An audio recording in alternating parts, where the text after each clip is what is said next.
Welcome to P&T.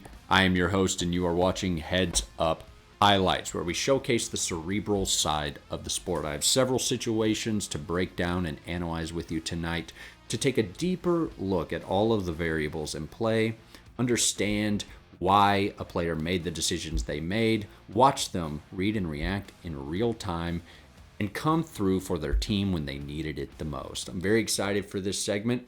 Let's break into it. To start us off, I have a simple example of a player making a quick decision on their feet to win the point. So we have Baltimore Arsenal versus San Diego Dynasty in the Atlantic City Tournament of 2025. Baltimore Arsenal is up 4-2, and there is a minute and a half left in the match.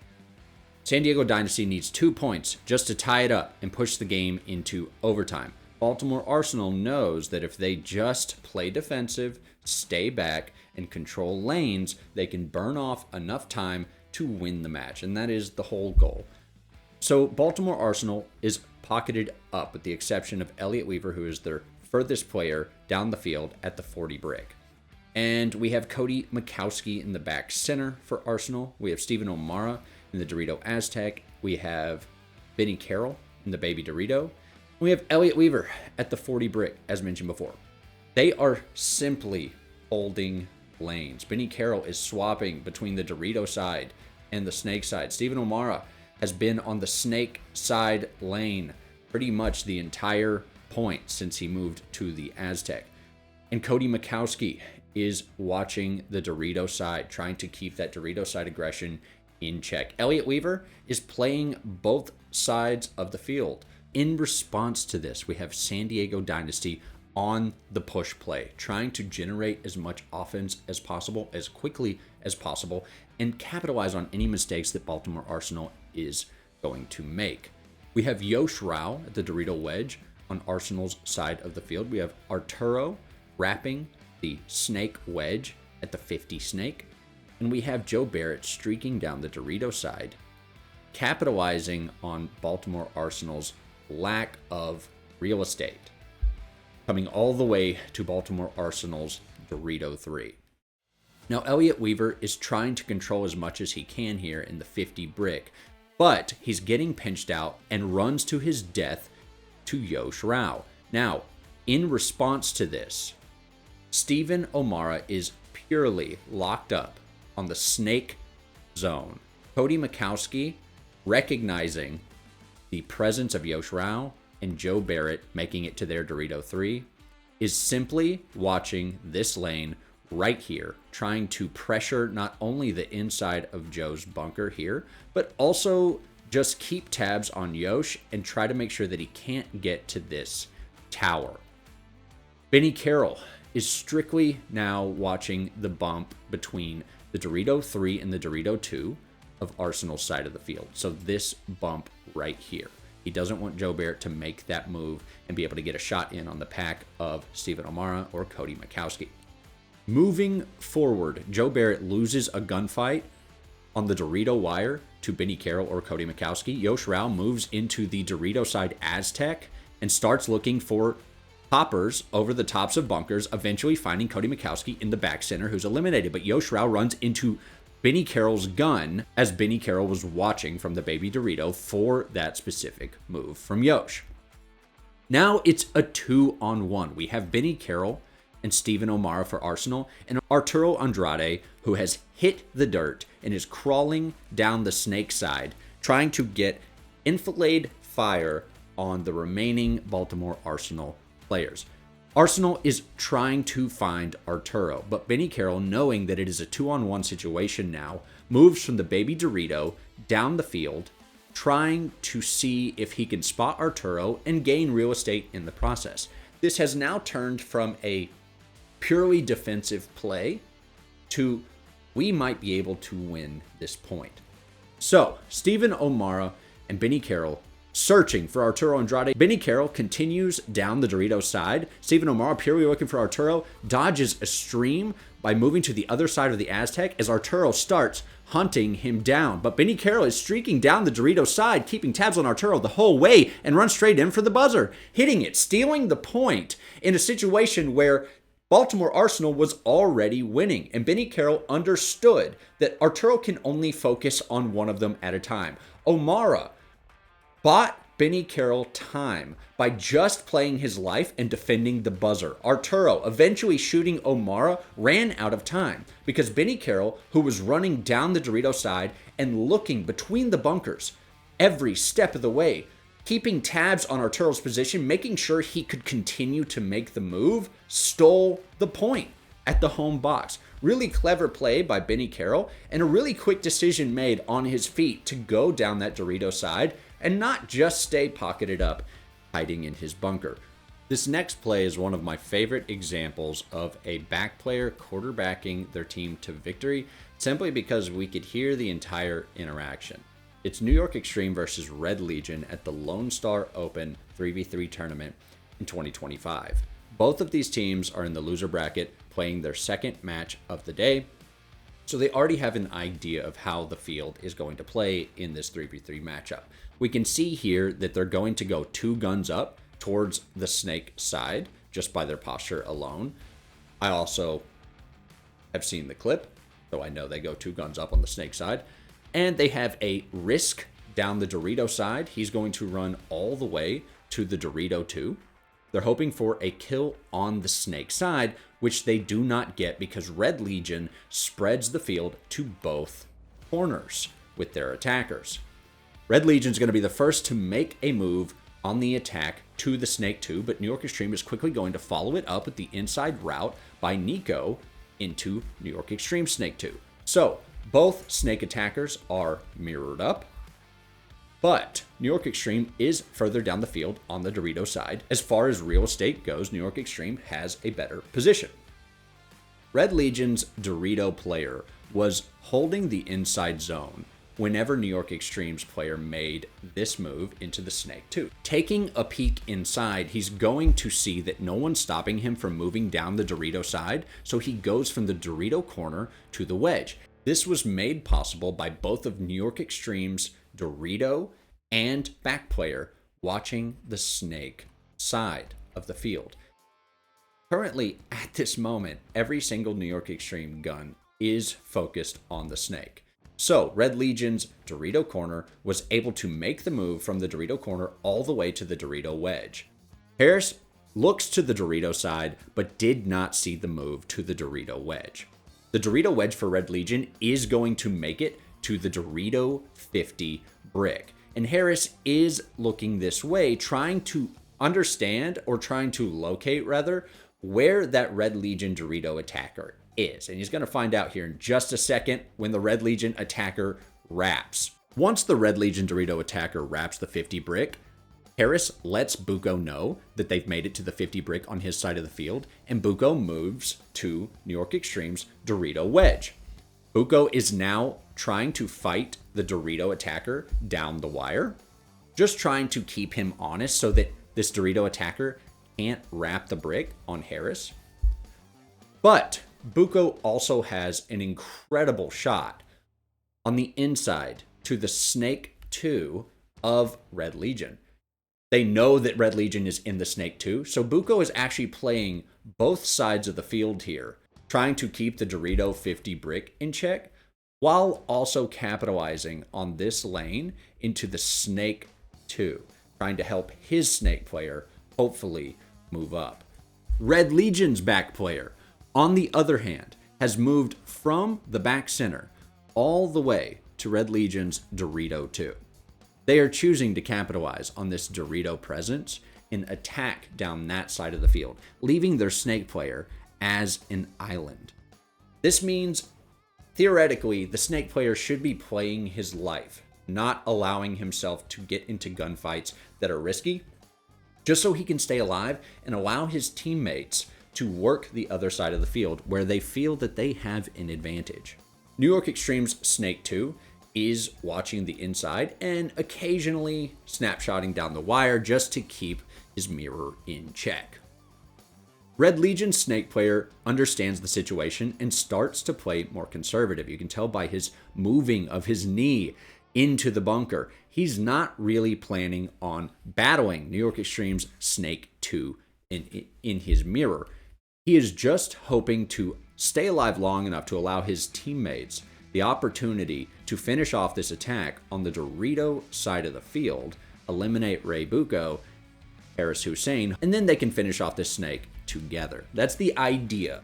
And right here, we see Harris Hussein looking snake way. He's trying to figure out where all of the bodies are. He knows that the snake 2 is still there. He looks Dorito side and knows that they're still in the 50 brick, and he now knows that the number 2 is in their Dorito 2 or Red Legion. Putting those puzzle pieces together, Harris Hussein yells, with a better field position, smoke drop out. To which Nico does not hesitate. He runs down the snake side, bunkers his mirror, gets eliminated, but at that moment, Ray Bucco, running down the Dorito side, eliminates the final 2 Red Legion players for New York Extreme to win the point with 2 bodies still alive. Having put that together for his team, incredible job by Harris quarterbacking his young teammates and telling them to go for it. And good on Nico and Ray Bucco for capitalizing on those moments. They did not hesitate. They trusted Harris and they just went for it. Exactly what I'm talking about in terms of heads-up plays from the back center, quarterbacking your teammates. Our next point sees us back in Tampa Bay in 2025 with San Antonio X Factor and NRG Elite.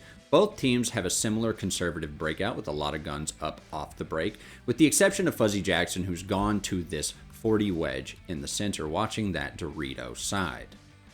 NRG Elite puts a ball on Fuzzy Jackson in that 40 wedge, making it a 4-on-5 in NRG's favor. Capitalizing on that opportunity, Ethan Adams moves into the snake, being the first player in the snake in the point. Evan Manners follows him up as his 2, which means NRG controls the snake. Ethan Adams wants to keep moving down the snake, so he stays as low as possible and crawls into their snake 3.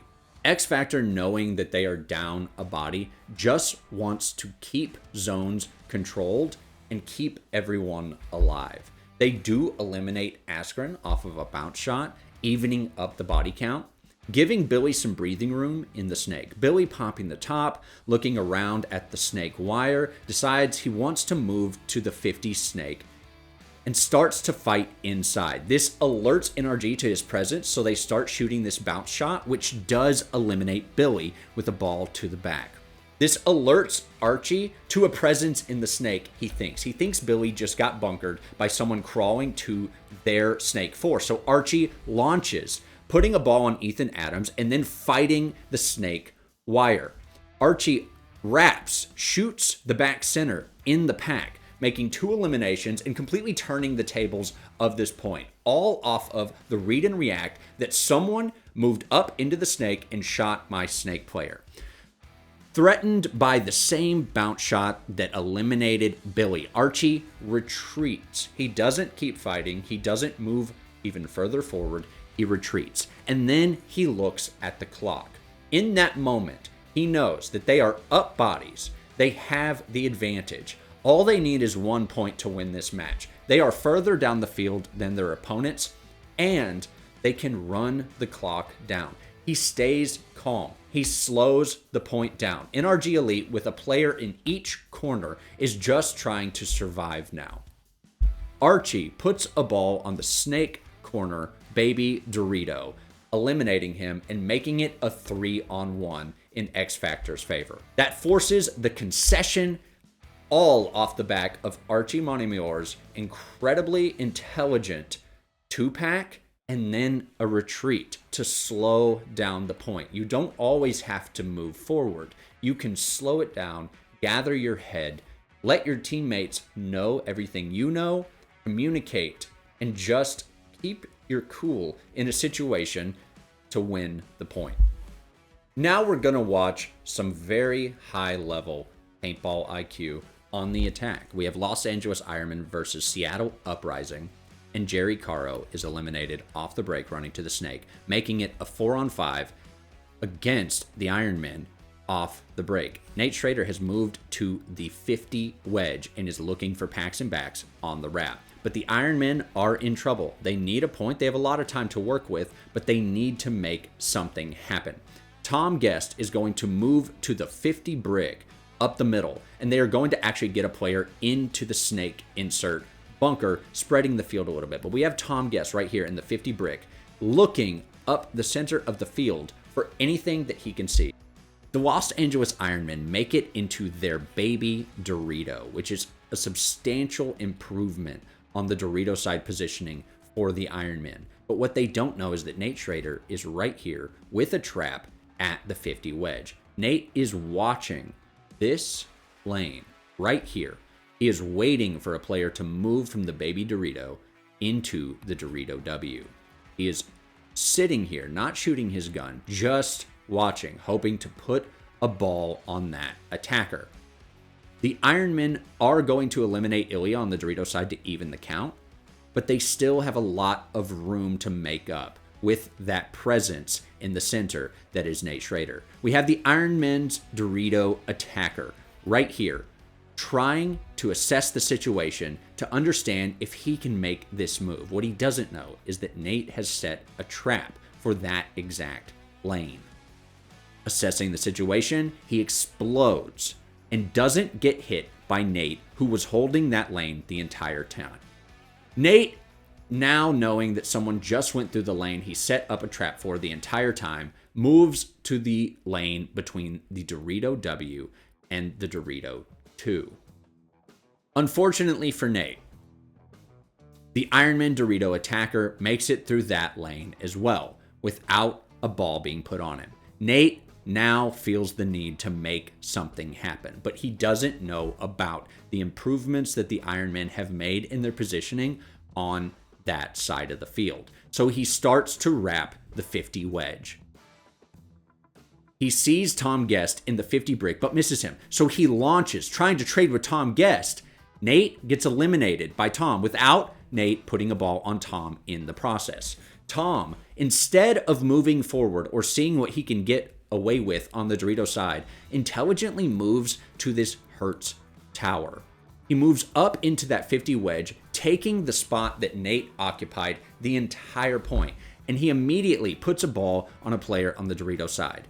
This now makes it a 4-on-2 situation in favor of the Ironmen, all off the back of Tom Guest's attack up the center. Tom Guest is then going to move to the Seattle Uprising 40 brick. Tom is shooting both sides of the field, now playing with house money. And we're going to see the really cool part of how Tom closes this point right here. Using his knowledge of the field, Tom crouch walks from the 40 brick, using the juice box to block himself out, shoots the snake side, switches hands, shoots the Dorito side to win the point for the Ironmen. While his team controlled zones behind him, Tom Guest intelligently, not recklessly, moved forward and eliminated the remaining Uprising players. Awesome job by Tom Guest, and a really good display of paintball IQ on the attack. Next, and finally, is a point that gives me chills every time I watch it. We have AC Diesel taking on Red Legion, and right off the break, BJ Henningberg is hitting the hopper, doesn't know it, and catches a minor penalty. At the same time, Alex Goldman was shot running to the snake for AC Diesel. Kirill, running up the middle for Red Legion, catches a ball, making it a 4-on-2 in Red Legion's favor. Now, AC Diesel has terrible field positioning, and Carlos Cortez knows it. Risking it, he runs all the way to the 50 Dorito, wraps the brick, catches Karslev in transition, and catches J-Rab down the wire. 2 kills already for Carlos Cortez. The back center for Red Legion, Sergey, sees what just happened on the Dorito side, sees that Carlos Cortez is in the Dorito 50 brick, but Carlos Cortez intelligently retreats as Sergey streaks to the Dorito corner. Silos, retreating, allows his back player to move into the snake insert. And Silos, waiting for a player to come bunker him, gets his wish as Sergey runs through thinking he's in the brick, misses him completely, and allows Silos a 3-pack. Silos, then putting pressure on Malloy in the snake corner, allows the Iceman, Bagensky, to put a ball on him from the snake insert and gets AC Diesel the point in a 52 situation off the break. It's at this point in the match, right here, 0.1, 9 seconds in, that it becomes so enthralling to me. Because penalties happen, deaths off the break happen, and sometimes they happen all at once. The announcers a lot of times call this a bomb going off on that side of the field. But it's up to you what you make of that situation.